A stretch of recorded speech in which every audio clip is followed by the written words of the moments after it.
At Arizona State University, we've made online education better, smarter, and more personalized so you can go further in your aspiring field. I decided to pursue medicine once I realized that ASU did have the online program for biological sciences. You're still required to learn the same curriculum. You're still being tested on the same content that anyone would be tested on in person. The comprehensiveness of the program prepared me so well for medical school. Explore over 350 plus programs at asuonline.asu.edu. At Arizona State University, we're bringing world-class education from our globally acclaimed faculty to you. Earn your degree from the nation's most innovative university. Online. That's a degree better. Learn more at asuonline.asu.edu. Welcome to Paratruth.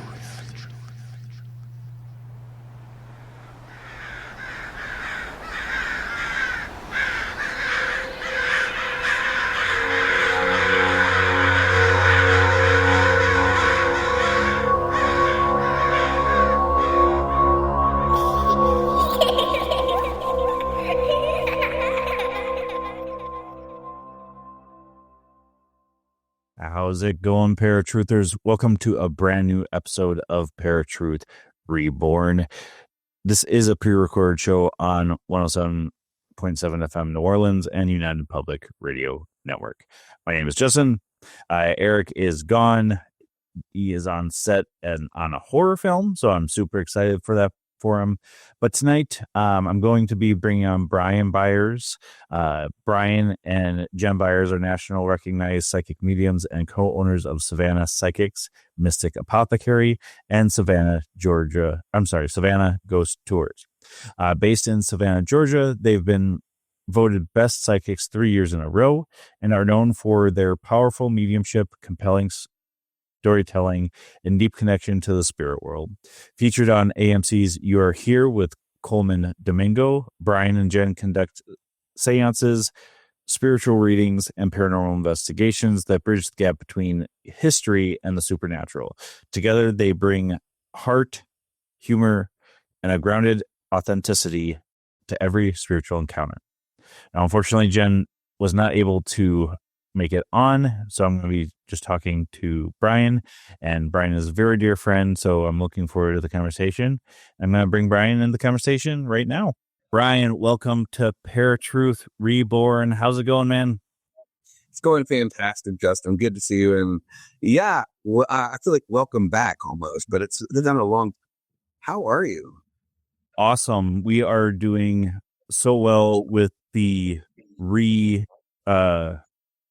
marketing on Paratruth. We got with UPRN and our numbers have been the highest we've ever had. So I'm super fantastic and enjoying doing this all over again because, as you know, if you're doing a podcast about the paranormal, it can kind of get redundant at times and boring. So You're right. It's funny. Things have changed over the past 20 years, haven't they? Absolutely. Yeah. And it's mind-boggling to realize that, you know, Eric and I started this in 2008. So we've been doing this, almost 20 years now. It's freaking insane. Yeah, well, I'm proud of you. So you got my everything. I'm excited about this all over again and getting people on such as yourself, like you know that like I love doing this and we've been through the ringers together doing this. So we have been, it's funny, we have been through the ringers. A lot of interesting stories there that probably, no one wants to hear, but unless they're drinking with us, and then, that would be great. Right. That's an after hours, off the video. Totally. Yeah. So you and Jen have been killing it in Savannah. And I love that over the past couple of years, you guys have been voted best psychics in Savannah. We're 5 years now. 5 or 6 years. I can't remember. Yeah. That is nuts. Now, you have been a psychic for a very long time, and you've kind of known you've had these gifts from a very young age, right? That's correct. Absolutely. I think probably around 4, and Jen's very much so the same way. We're both, kids. We just, we know when spirit is around. It gets a little weird, like when we first met, I was talking about it a little, but not a lot. And this, this is 20 years ago. I didn't want to be that. I was, I had a different image. We had our podcast, Ghostology back in the day. We were crushing it then. And the idea was, that we weren't, or I wasn't gifted with the whole idea, and, but I was, and I even would experiment on some episodes. We would go, well, let me see if I can talk, one person in particular that came through was, Jeffrey Gould. I will never forget that, his dad. And it was just like, wow, it's the most insane thing to have happen. And that's when I realized I can really do this, but do I want to do it? I was a little scared of it. So I like being the paranormal guy, but not the psychic paranormal guy, so. Yeah. Well, and when I first started pursuing it, I mean, I was the same way. And I still kind of am, because I'm not at the height that you guys are. I can feel when people are around. I can sometimes hear spirit, don't know what they're saying sometimes. I can read people's thoughts without realizing that I'm doing it. But it is kind of scary, if you think about it, to talk to something that other people can't see. It is. I agree with that. Yeah. It took me, I've always been comfortable with it because there is something that I would never tell anyone. And, up until just recently when Jen's like, we need to just tell people, I always surrounded myself with rabbits, and no one really knew why. I never really talked about it. I just sort of let it be this very weird thing that I liked. But my spirit guide, I've always called Rabbit. And, named him when I was young. So the whole thing was, he's not a rabbit, and I found out later, I asked him, why do I call you Rabbit? And he's letting me know I wasn't saying rabbit. I was saying rabbi. Mind blown there a little bit. Took me back and going, wow, he was saying, I'm your teacher. I'm your guide. But as a kid, you hear rabbit. So that's all I was saying. And so it stuck. But it took me a while to let that one out of the bag. Everyone's like, why do you surround yourself with rabbits? Why are you always drawing rabbits? And, I just like them. But eventually I just said, look, I feel like I am connected with a rabbit spirit. And that was the best way I described it, even back in our day, back a long time ago. So, but it takes a while to fall into it and to trust what you're doing, and go, first off, is this good? Or am I crazy? I've done about maybe 20 or 30,000 readings in the past couple of years. That's a lot if you really look at the numbers. And what's wild is making future predictions for people. And it just, I can't tell you how it works. I don't understand. I just know I can say it, and then it's there and it happens. And if it was just once, I would call that like coincidence or a fluke, but 20 or 30,000 times, and you go, I guess I am really able to do it. I just don't think about it when I'm doing it. I really just, I don't focus on what I'm doing. I just let my mouth run, like right now. So, but for you, it would be about confidence, about going, I'm going to say all this stuff, even if it doesn't make any sense. And it'll make sense. I think we can all do it. I think that's part of the fear, though, is even in today's day and age, being a psychic medium is still highly skepticized. And I encourage people to be skeptics about it, especially at all psychic mediums, because not all of them really truly are what they say they are.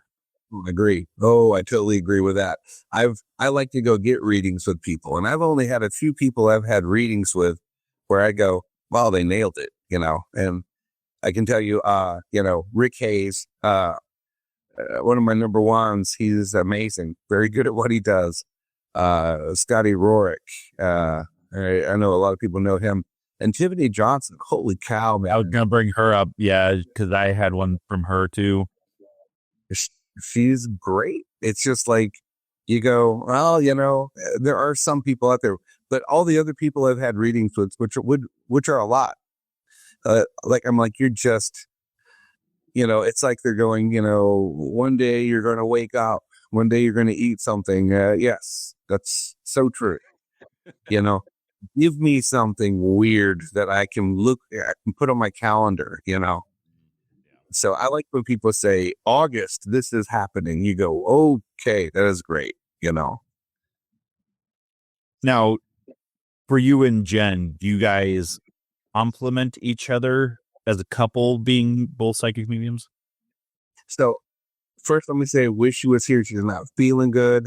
So I'm riding in the seat for both of us today. But we do complement each other. Now, it's funny, Jen and I, both spiritual walks. Mine has been very different than hers. Hers, man, has been pretty wild because she got into church late in life, and she got into spirit-filled churches where doing what we do isn't weird. So they're like, oh, you're not psychic, you're prophetic. And so she's like, wow, this is cool. So I can just tell people stuff. And she was able to, and it worked. It matched. She's had a lot of extra training, more than me. She's studied underneath one of the most prolific palm readers here in New York.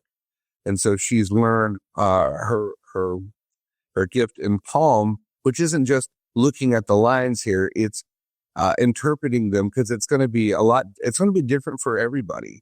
Almost like when I use tarot cards, the tarot cards don't mean the same thing for everybody. So it's not a formula. So when she does the palm, there's a lot of similar lines she can look at, and she can say this, that, and this, but she'll pick something up on that line that isn't there and say, oh my God, this. And that's where she blows people's minds with the palm reading. And then she's been to Lilydale and trained there as a medium up in New York. And that's where the whole spiritual movement started. The spiritualist movement started with the Fox sisters and Edgar Casey, and all that happened up there. So, but she's just been she does a lot of learning and stuff to enhance her abilities. So we do complement each other when we do a reading. When we're tag team a reader, I'm mostly doing it my way.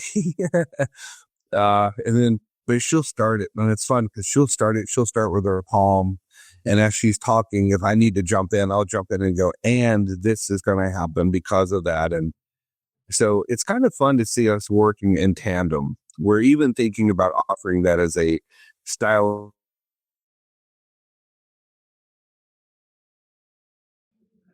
Okay. All right. Difficulties, we're back. That was crazy. All right. So so Jen's been taking, classes, palm reading classes. She's been up to Lilydale, which is for the whole spiritualism, started spiritual movement with Edgar Casey and the Fox sisters. So she's like the salt. I'm like the pepper. So you're asking if we were like salt and pepper. We really are. We're different, but we're the same. What's really cool is we've had someone get a reading with her and then get a reading with me without us talking to each other. We have separate reading rooms. And it's the same reading. So the woman was just mind blown. She's like, you guys are both on par. And I love that. We've had that happen a couple of times, but we tag team. I think tag teaming is fun. Oh, yeah. And so now, have you had skeptics come in and you get different readings from you guys, and they're just like, you guys are frauds? Or no? I'll be honest. Every person that's come in here, we never ask for reviews, so we have a series of really great reviews. I've had maybe 2 things that didn't happen exactly as I said they were going to happen, maybe 3, because there's a new one. It's not that it didn't happen; it's just the guy was in a car accident and didn't make it to the concert where he was going to meet her. oh, But he met her 6 weeks later in a cast at the same place. And everything matched. She was like, this is the guy he was talking about. He was in a car accident on that night and didn't make it to see the band that was playing. So it happens. The world does its own thing. So there's free will. But I've had many people come up, especially in a couples reading. Normally it's the guy that goes, yeah, I'm just going to do this for my wife, you know. And then they're bawling at the end of the reading. And you're like, and they're like, I don't know how you did it. I don't get how you do this, but you're good. And I love that. So my favorite people are the skeptics. If they don't, you know, I say just give it a shot, you know, give it a shot. It's always fun, especially if you have a good psychic, a real good reader, someone that is in tune with people.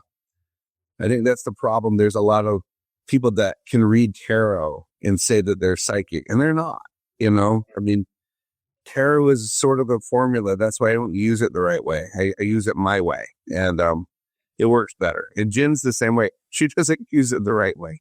Sometimes this card means one thing, sometimes it means something else. But what it does is it gives a visual roadmap to the person that's getting a reading. She always tells people when they sign up with me, oh, he doesn't need cards. You know, you can just sit there with him and he'll just unravel it for you. So, but yeah, we get a lot of people that are skeptical. We've had people that have had a reading down the street and then they come here right after going, I didn't like my reading. I want to try you. And then they leave going, this is what I was looking for. So I feel like, you know, if you're a good reader, you're going to give a good reading. Even if someone's closed off a little bit. Yeah. You get that sometimes, but. Right. Now, being in Savannah, it's reportedly one of the most haunted places in the world. Let me just say and clarify, it's the most haunted city in the world. There we go. That's my friend's podcast. So if I just want to plug it, the most haunted city in the world. It's the Savannah podcast. So. Okay. Yeah. I've seen you post about it. Yeah. I've been out of the listening podcast scene for so long. It's hard to choose what to listen to. Oh, I hear you. Now, have you ever had any like killing encounters or memorable ones? I've been in Savannah for a very long time. Yes.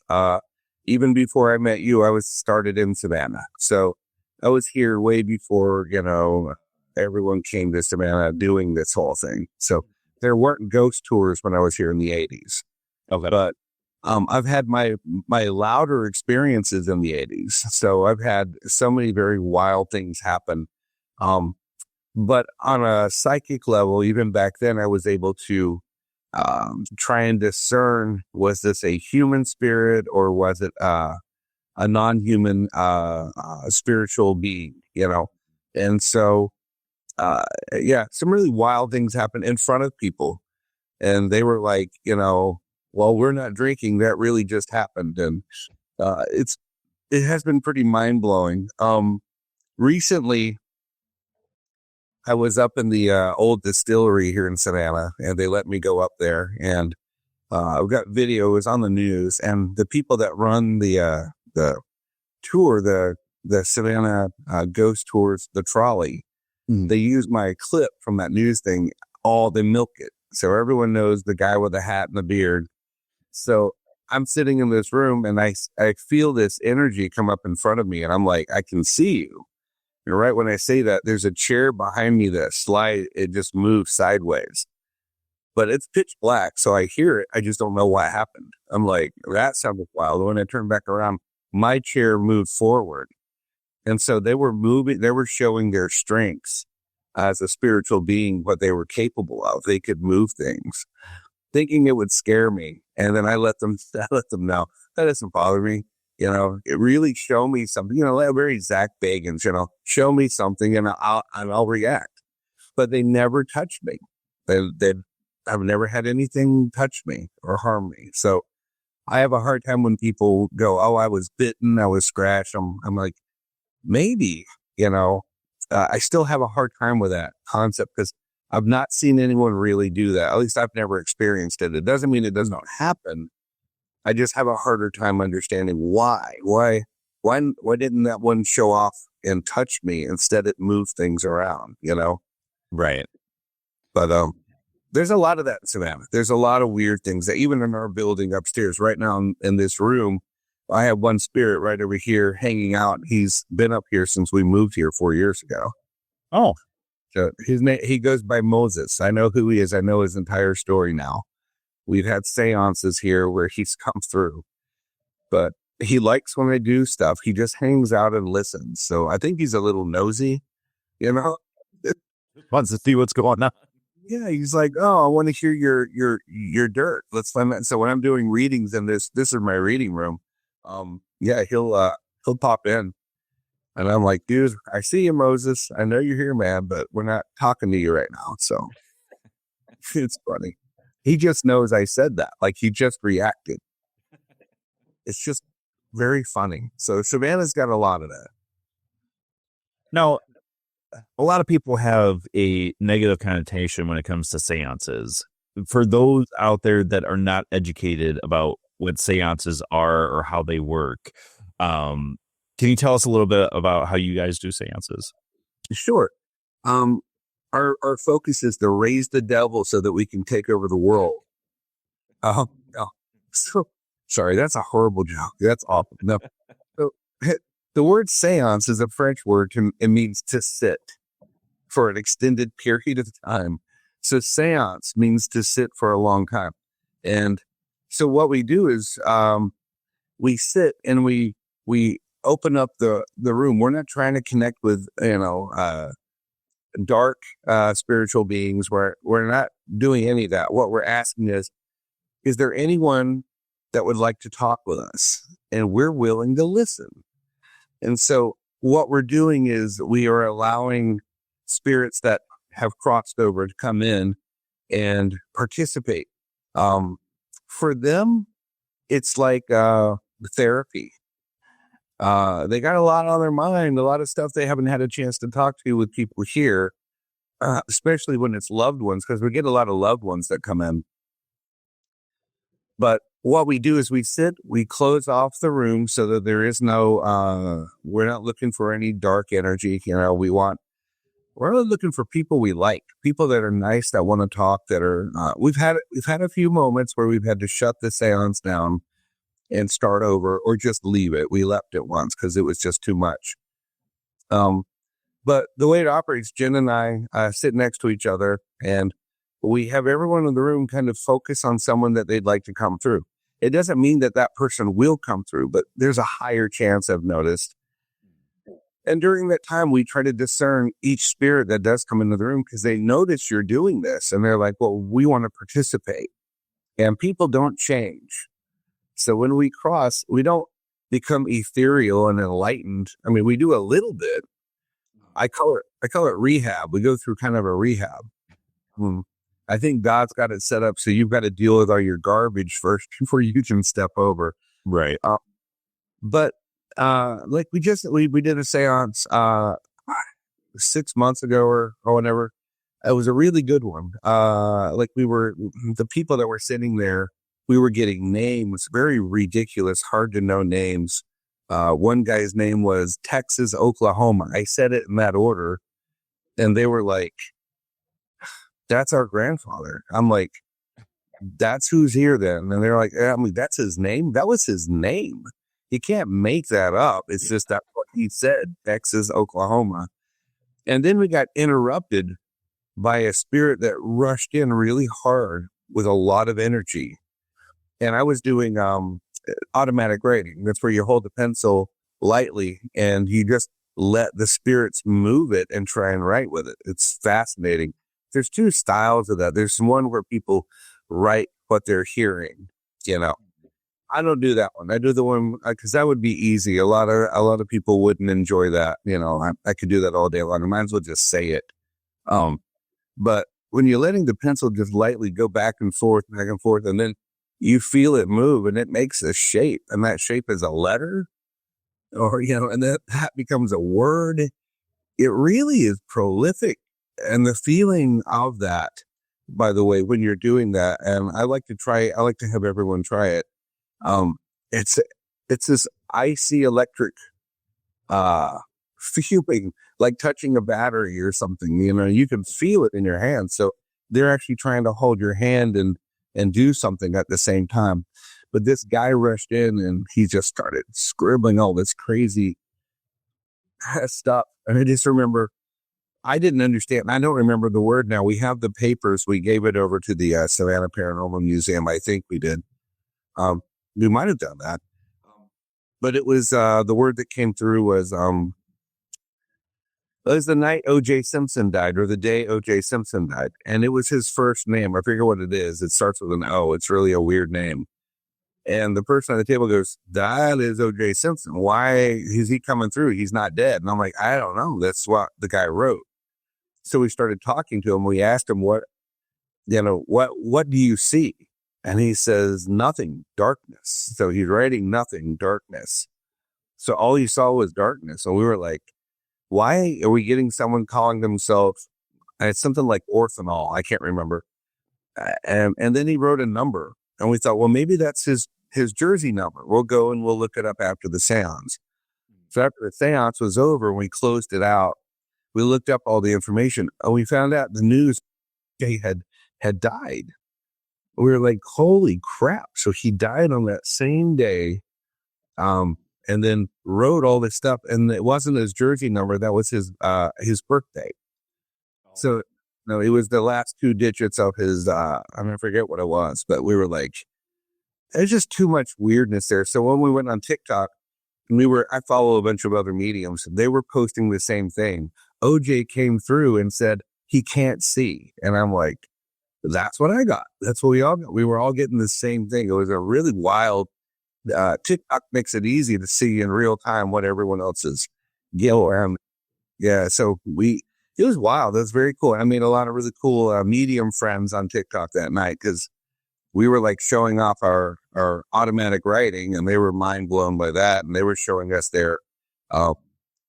were doing their portal recordings, Estes method, where you try and be a medium and hear it come through the spirit box. And it was wild. So that's to us, a seance isn't talking to evil spirits. We're not trying to talk to the devil. That's look, I got 8 kids. That's the last thing I want to do. I don't want to deal with the devil. I've had a long day of readings. I'm ready to go home and have some bourbon, so. But yeah, anyone and there are people that do try to open up the portals, the doors, and you can do it. Okay. So it is possible, but why, Right. It's dangerous, man. And that's why this whole doll thing, I'm like, we're very good friends with the people at the Savannah Paranormal Museum, and they keep getting new items, and it's just crazy what's going on over there. And we go over there and we have a great time. We love Megan and Chris so much, and Justin. They're just great people, but they're getting some pretty active stuff, and we're helping them protect it so it doesn't leak on to someone else. It's just awful. So this whole doll thing that's been going on, that's a whole other ballgame. I know I could talk for hours, but yeah. Well, I'm glad you bring it up because a friend of mine had just reached out yesterday about it, and I hadn't heard anything about it. And I don't know why, but I thought Zach Baggins was the one that had Annabelle. But maybe I'm just getting the memories mixed up. Yeah, no, that stayed in the whole Warren family, the nephews. Johnny at one point he was haunted collector on his TV show. Annabelle has made its travels around, but yeah, no, even traveled with Ryan, Mr. Buell for a little bit there, but yeah, was doing the tour, and Dan's just a really sweet guy, like awesome person, it sucks. It really just sucks. And so everyone, they're getting all excited about this whole, Annabelle did this and all. And I'm like, look, let them grieve, it's like it's someone's dad. This is someone's husband. And, there's a lot going on. The last thing we want to talk about is that as wild as it is and as coincidental as it might be, I don't think it's what people think. And yeah, I've actually been near the Annabelle doll. I haven't had any adverse reactions to it. I didn't feel anything. Robert the doll has a whole other ball game. That doll is off the chain, man. But it's not bad energy. It's just that thing's alive.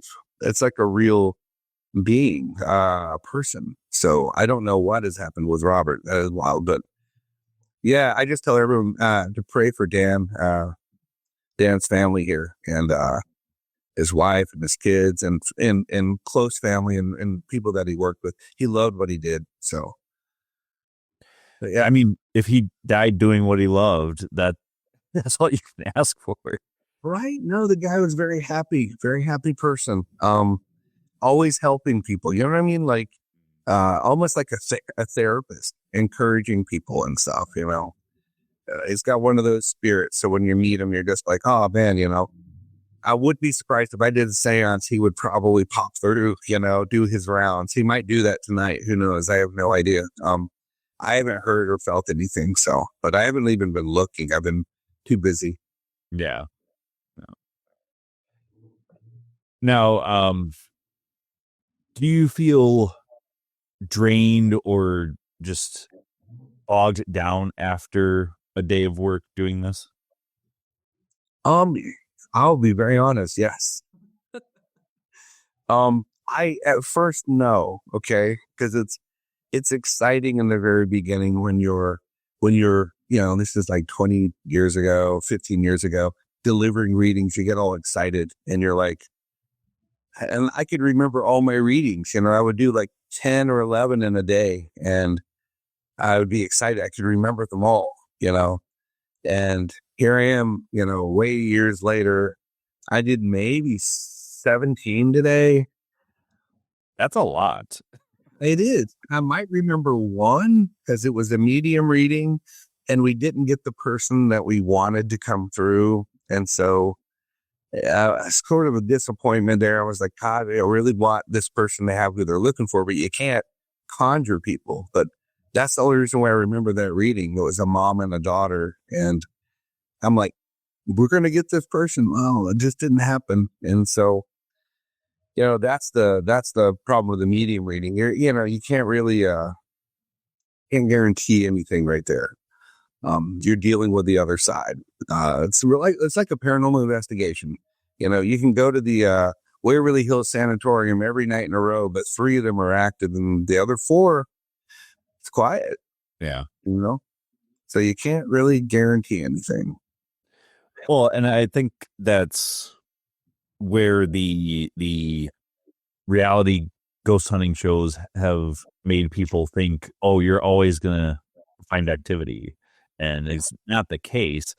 So for those that want to pursue doing like paranormal investigations, what's the best piece of advice you could give them?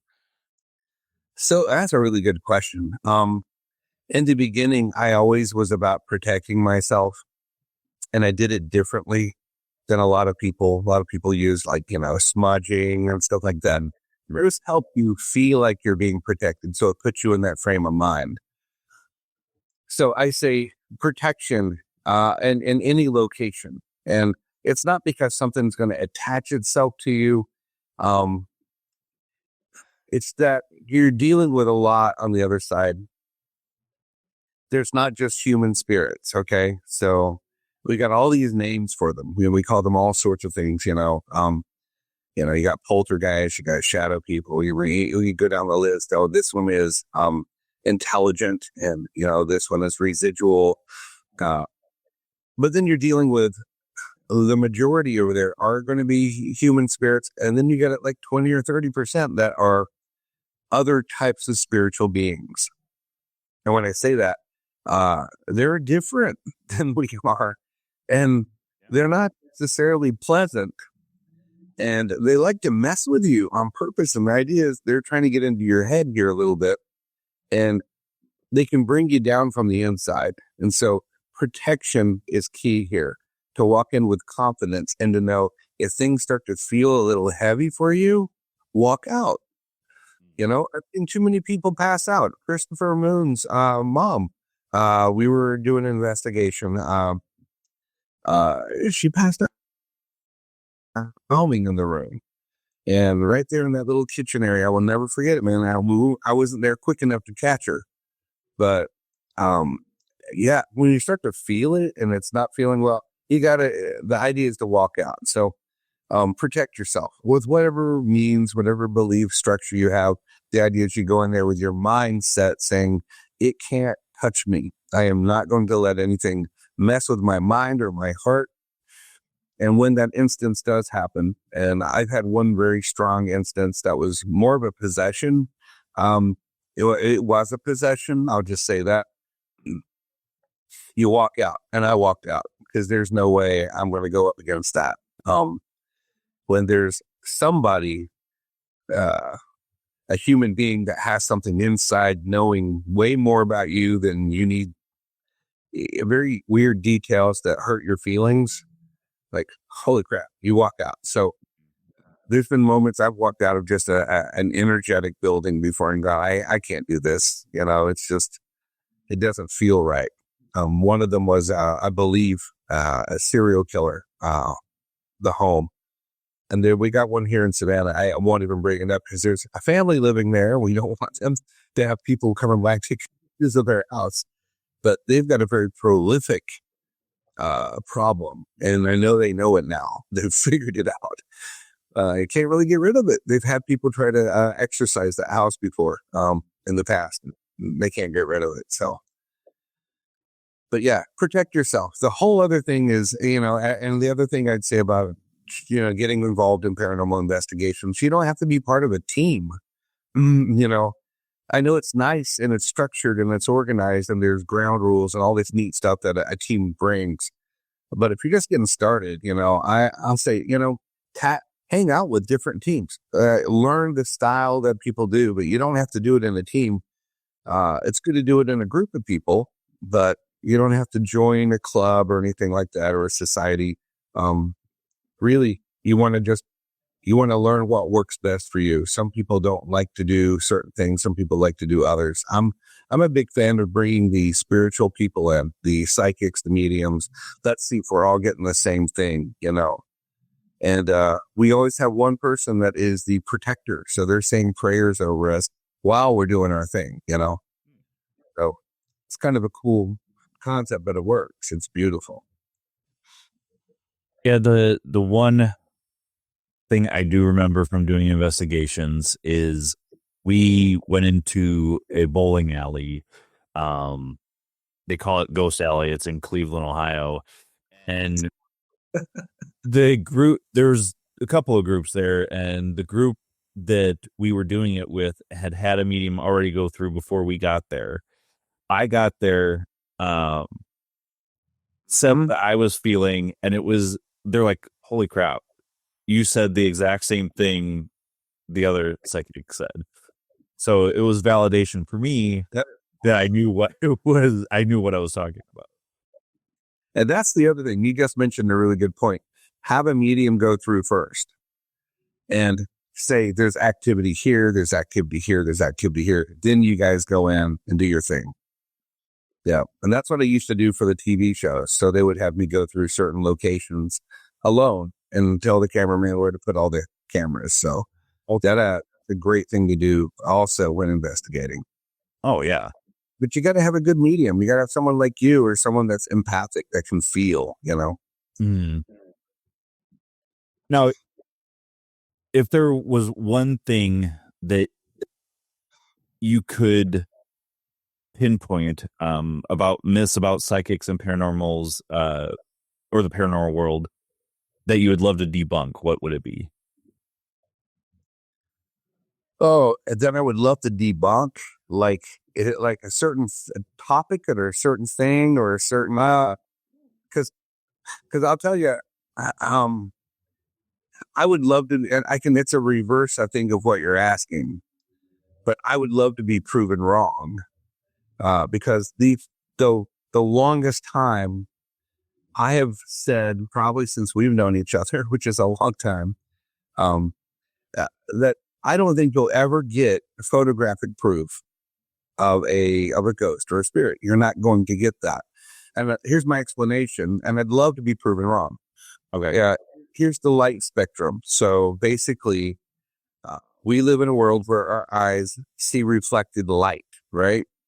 Here's the spectrum. Our eyes only see this much, right?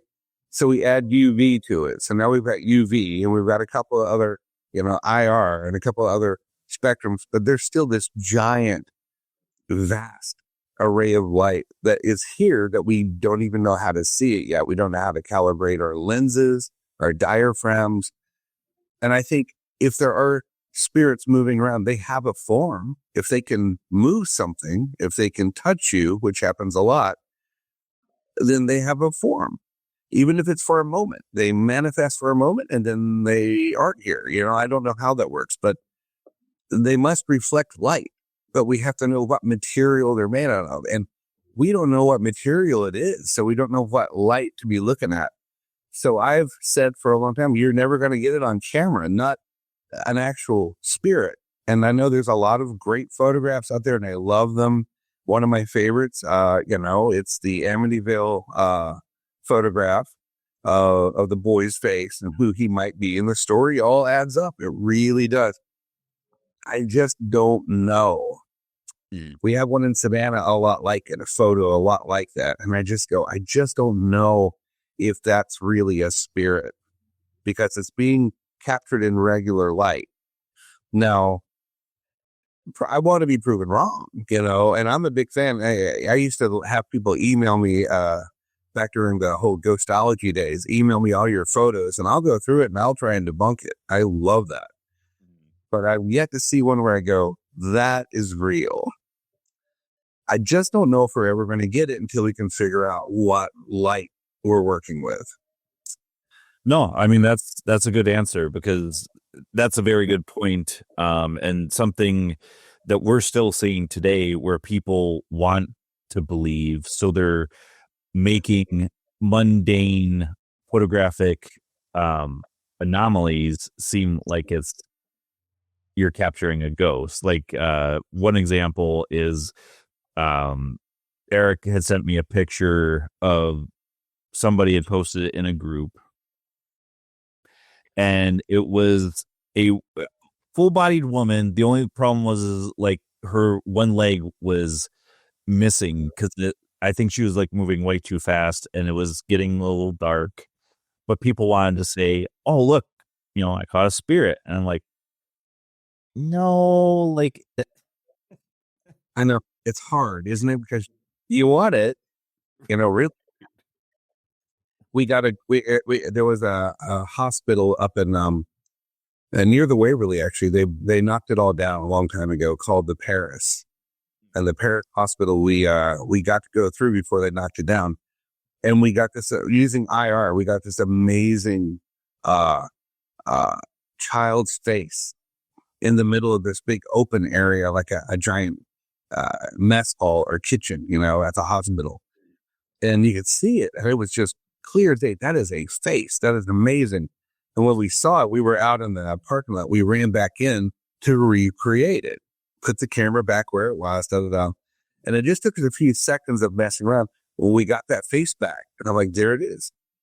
And we started noticing. I had the people go over and look at it, and when they finally walked over, it was the tile on the wall and the way it was warped and reflecting. It was the most precise, anatomically correct pareidolia I think I've ever caught. And I was so damn disappointed because I'm like, we got one. We got this right finally, Right. But yeah, the mind and heart wants it so bad. Audio, man. Audio, I'm going to, I'm bringing up my phone here.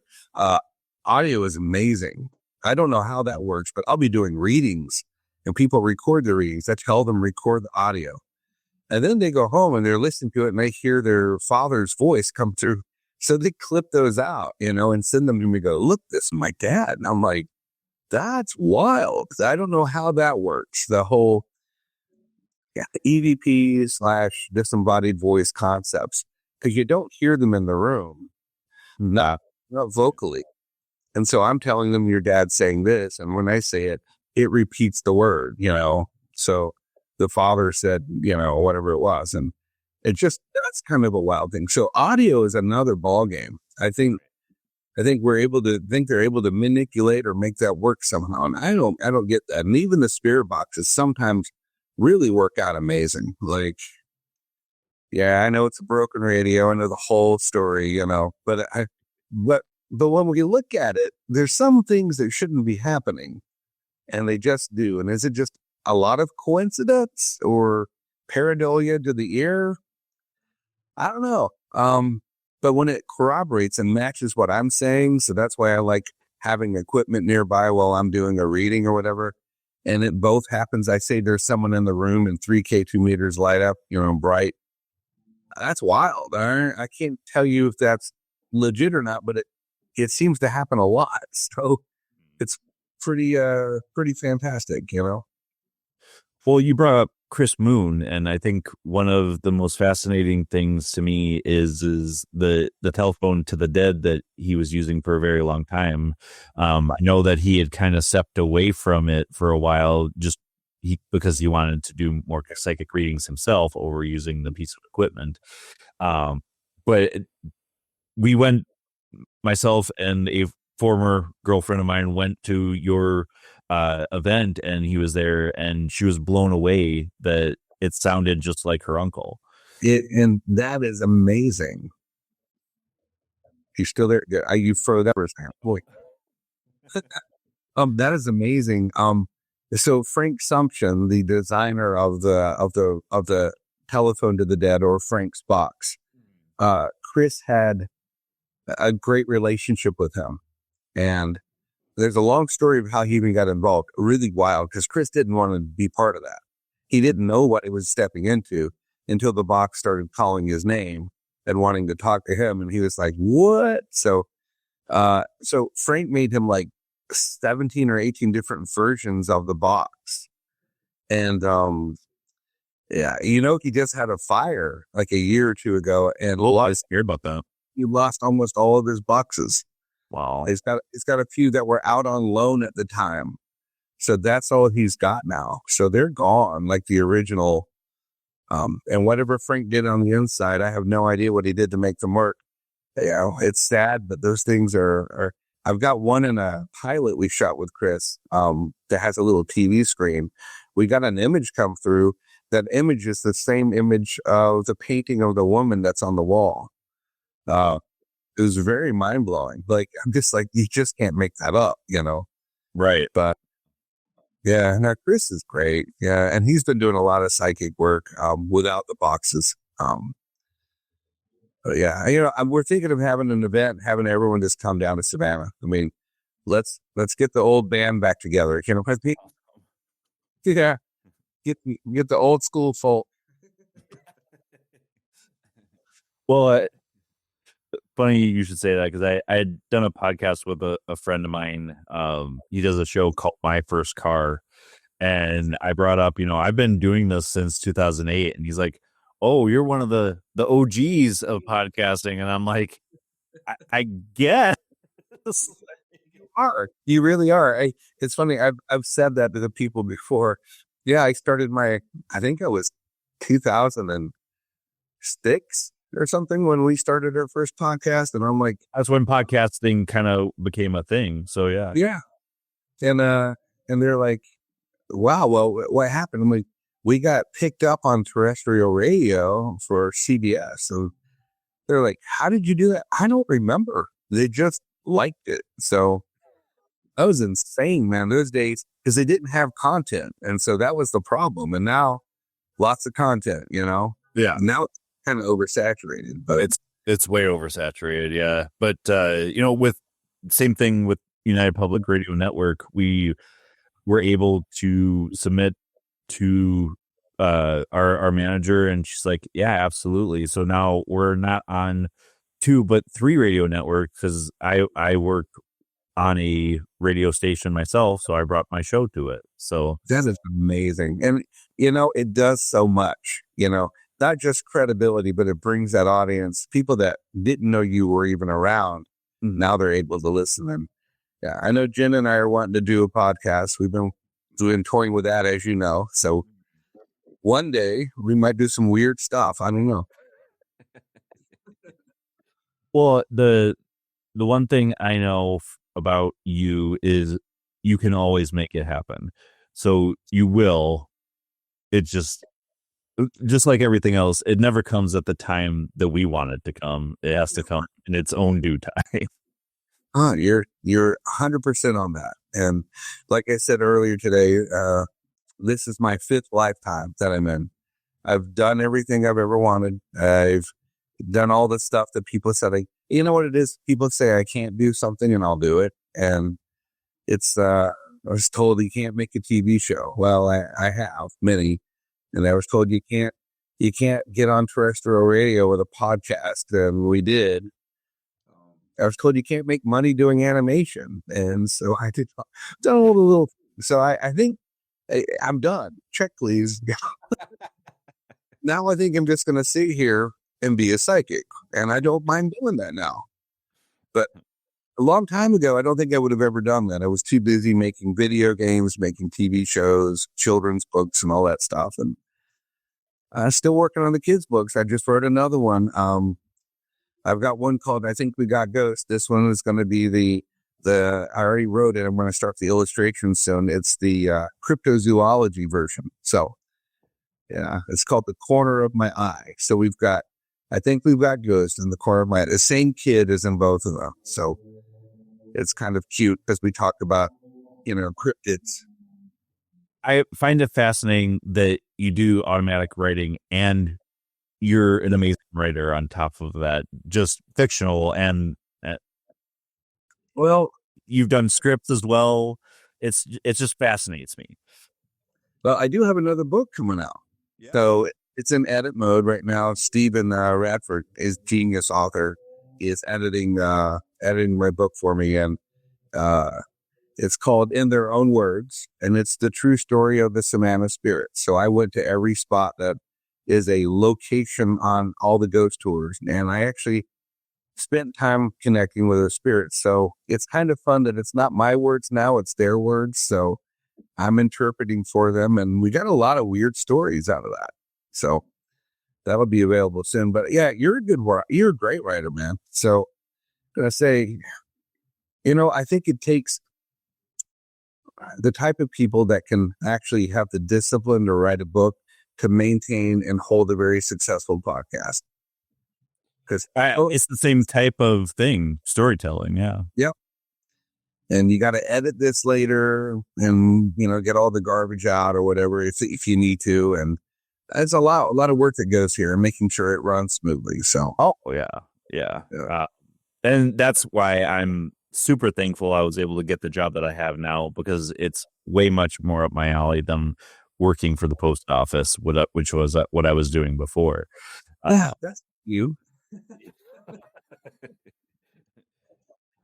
It's one of those things where it's like you think you are doing something to better your life, and turns out it wasn't fulfilling. And I mean, as much as I tried to make it fulfilling.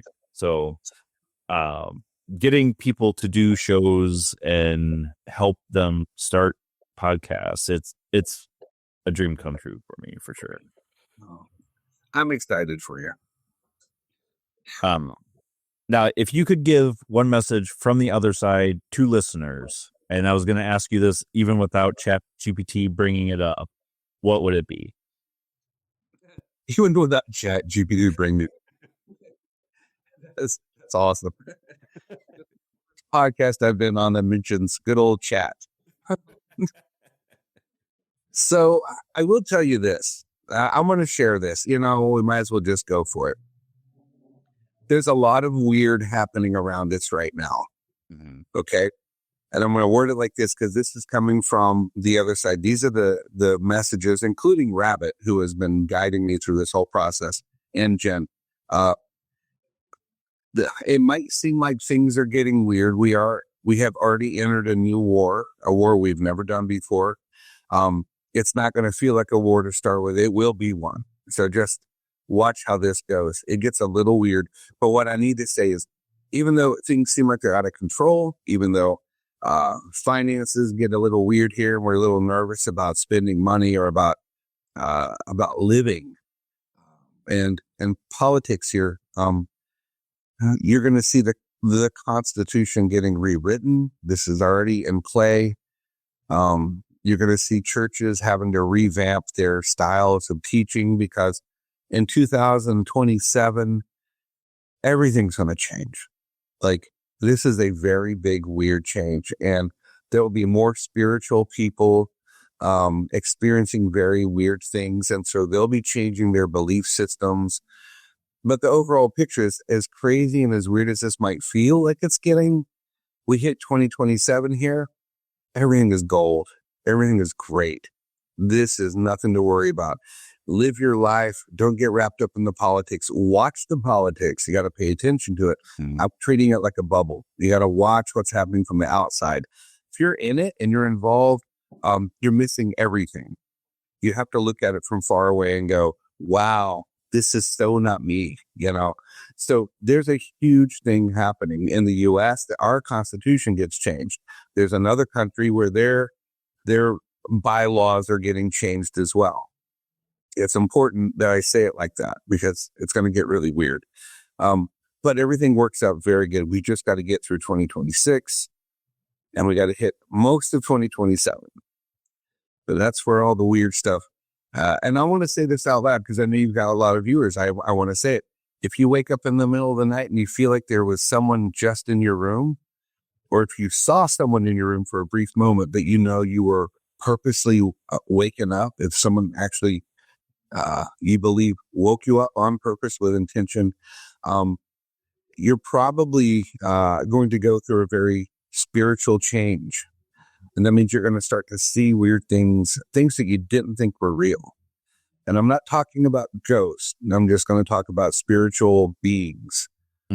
Things that might look like something out of a sci-fi movie. I don't want you to get freaked out. Just understand everything makes sense and it's going to be okay. But I know there's a lot of you guys that have been coming in. We've been having people from DC come in and get readings, government, folk with weird badges, asking weird questions. They know what's happening. So there's a lot going on. Just know, nothing to be scared of. Just like when angels show up in the Bible, the first thing they say is, fear not. They say, don't be scared. That's what my message is. Don't be scared. It looks a little scary, you know, everything from war to politics to just everything, even our religious leaders and stuff. It's all about to change a little bit, or a lot of it, but it's going to be changing for the best. So everything's fine. That's what I got to say, because it's been coming up so much now in my readings. It's just so much. Instead of be able to get it out there and just know, yeah, things are going to get really weird. Don't be scared. It's okay. Oh, not get really weird. They've been weird quite some time. Wait until 2026, and then we'll talk about what's weird. This is off the chain, man. I've been feeling it, so I totally get where you're coming from. And it's funny you bring up the being woken up in the middle of the night thing, because it happened to me almost a year ago now, where it felt like I was being woken up by something. I felt like, you know, when I did wake up, there was this presence there that I couldn't see. And I was fearful, but I don't know if I was fearful because of what it was or because it woke me up out of a dead sleep. But then I had these 2 marks in the webbing of my thumb, and it kind of freaked me out a little bit. Don't be freaked out. That makes so much sense. You have no idea. To find marks. I'm glad you did. You've been tagged, my brother. So that just means you're going to experience something here in the next 2 years. When we hit 2027, it will alter a lot of things that you wondered about. It'll answer a lot of questions. And the fact that you kept saying, it woke me up, it is a very good word to use right now until we're fully sure. So I'm just going to say it's like tagging a shark. You've been tagged, so they're paying attention to you. Well, and the funny thing is after that, I mean, it's kind of changed, but for quite some time, I wasn't feeling the pains I was feeling normally. My anxiety had gone away. It's some of that has kind of all come back, but I seriously felt that I was touched by something.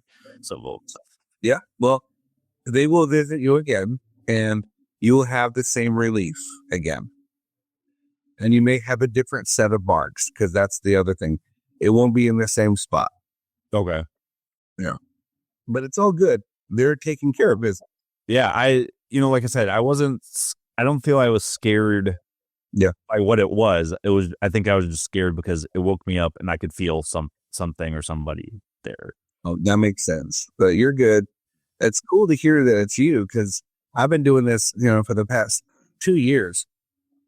And this has just been getting bigger and bigger and bigger and bigger. And I'm like, wow, it's like they're tagging sharks. So I've been saying, let's see who's tagged. Who is this happening to?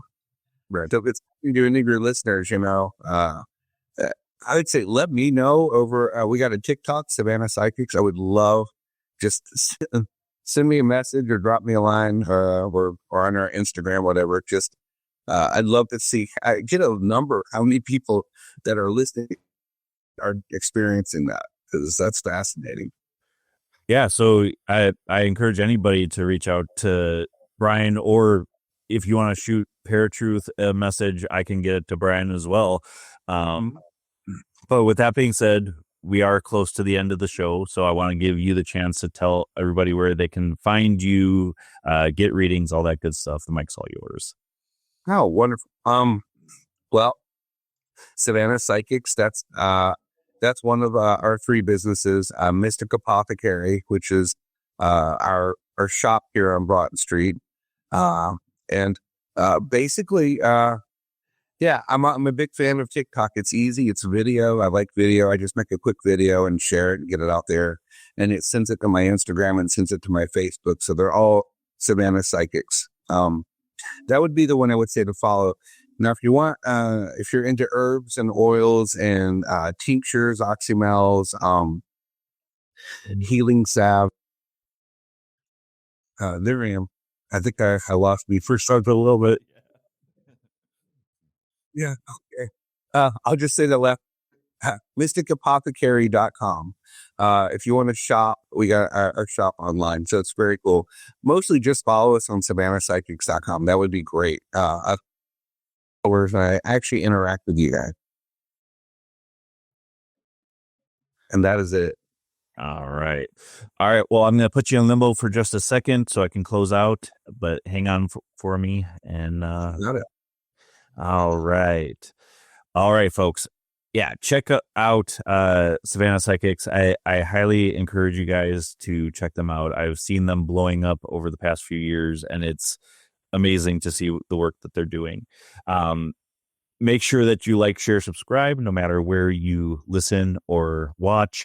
And again, this has been a pre-recorded show for 107.7 FM New Orleans and United Public Radio Network.